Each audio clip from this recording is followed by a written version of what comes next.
4年前かな、5年前ぐらいで、ある友達は高校生、ちょっと大学に入るために一生懸命勉強しました。試験、受けるために。本当に彼はどういう大学に入るか、何を勉強するかよくわからなかった。けれども一応、友達、クラスメートとかみんなその試験を受けているし、それから大学に入らなければならないし、お父さんとお母さんもそのことを考えているし、仕方がなく一生懸命勉強してその試験を受ける。それから何を勉強するか、やっぱり経済だと思った。なぜやっぱり経済を勉強したら何か自分の店とか何かしたらお金を儲けるかなと思ったから。だから彼は一生懸命勉強してけれども合格できなかった。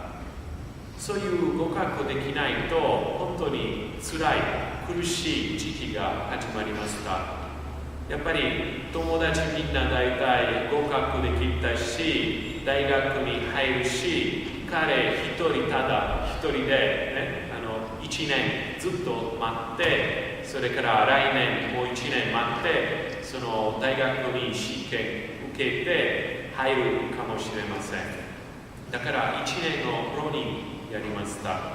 けれどもちょっと寂しい、苦しいだったんですね。やっぱり一人だけだから。それからそのうちに、ある友達から招待があったんですね。ちょっと普通の招待と違って、クリスマスのあたりに簿記の招待でした。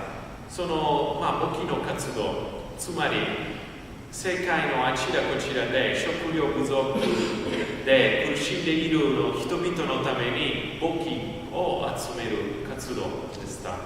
だから彼はちょっと一回行ってみたんですね。友達に誘われただから、ちょっと断りにくいで、一応行きました。行ってみるとちょっと面白くて役に立った気持ちもあったし、だからちょっと深めたんですね。ちょっとそのボランティア活動に、元気で本当に参加しました。そのうちにちょっとその食料不足の話とかいろんなことを地位をもらって読んでみて、本当に大変なことで、それから心の中で考えたんですね。本当に今まで私の人生は意味なくて役に立たないし、それから大学に入ることはやっぱり経済考えたのはただみんなそうやっているから。けども本当に私は好きなことをやりたいし、役に立つことをやりたい。だから彼は考えたのは経済をやめてバイオテクノロジー、勉強したい。だから今度はその試験を受けて合格できて、もうそろそろ卒業する予定ですね。来年かな。それからこのうちに大学生になってから、夏休みはよくボランティア活動あちらこちらに行きました。やっぱり自分の使命を見つけた。ちょっと考えるとその使命、自分の将来をその一番苦しい時に、一番苦しい時期に見つけたんですね。不思議ですね。彼はもともと大学に合格できなかったのですごく苦しんでいた。ちょっと寂しかった。けれどもその合格できなかったから自分の使命を見つけたんですね。彼は私にいつも言っているのは、合格できなくてよかったんですね。合格できたらちょっと自分の使命見つからないかもしれません。何かやりたいかわからないかもしれません。逆にその合格できなくて、その苦しみのおかげでちゃんと自分の将来やりたいことを見出したんですね。だからその苦しみは本当に彼にとって恵み、祝福でしたね。ちょっと考えると、これは本当に福音書に言われている、イエス様は言われていることですね。やっぱり苦しみは苦しいことだけでなく、その中で恵み、祝福もあります。ちょっとよく頑張ったら、努力したら見出すことができます。実は、ある聖人はこういう言葉を言われた。すごく面白い、いい言葉。本当に十字架は、苦しみは変装した祝福です、ね。つまり苦しみは本当に苦しみではない中で、ちょっとよく見たら祝福があります。だから本当に十字架は変装した祝福です。面白い言葉だと思います。本当に正しい言葉と思います。それから私たちのキリスト教、実はその苦しい経験から始まりました。このキリスト教はもともとはひどいことから始まりました。キリスト教はこのイエス様の十字架から始まりました。イエス様が十字架にかけられて殺されることは望ましくない、ひどいこと、苦しいこと。イエス様のためだけでなく、友達のため、マリア様のため、みんなのため。けど、その十字架によって私たちは救いを設けました。私たちはその十字架によって救われた。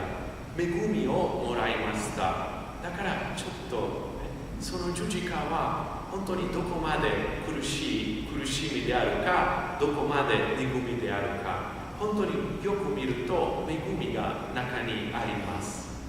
もちろん神父さんはこのことを言っている。だからこれから苦しみを探しましょう。そういうことではなくて、私伝えたいのはやっぱり遅かれ早かれこの人生の中で苦しみが来ます。その時はやっぱり直面して落ち着いたら一番いい。それから落ち着いたらその中で恵み、祝福も見つけることができます。頑張ったら、努力したら。逆に一心になったらもうどうしようもないと思ったらもう何もないんですね。その苦しみは本当に苦しいものだけです。けれどもちょっと落ち着いたら、ちょっと考えたら、ちょっと頑張ったら、その中で恵みも見つかることができます。これはキリスト教、本当に基本的なキリスト教の態度ですね。その苦しみの中でいいもの、恵みを見つけること。だから、イエス様、今日の福音書の中で、いっぱいの素敵な言葉言われたけど、一つは、この自分の十字架を背負って、私に従いなさい。毎日の十字架を背負って、イエス様に従いましょう。これは、私たちの人生ですね。避けることができません、苦しみ。もちろん、私たちわざわざ探すことにしないけど、来たら、ちょっと落ち着いたら、直面したら、その中で恵み、祝福を乱したら、意味を乱したら、それは本当に一番いいですね。それは本当にイエス様の望んでいること、私たちのために。だから今日の祈りはそのことのためですね。苦しみはいつも大変なことけど、私たちはちょっと頑張ったら、特にその苦しみの中で恵みを乱す力があったら本当に素晴らしい。だからこの力を求めたい神様に、本当に私たちの毎日の苦しみの中で恵みを乱す力がありますように祈ります。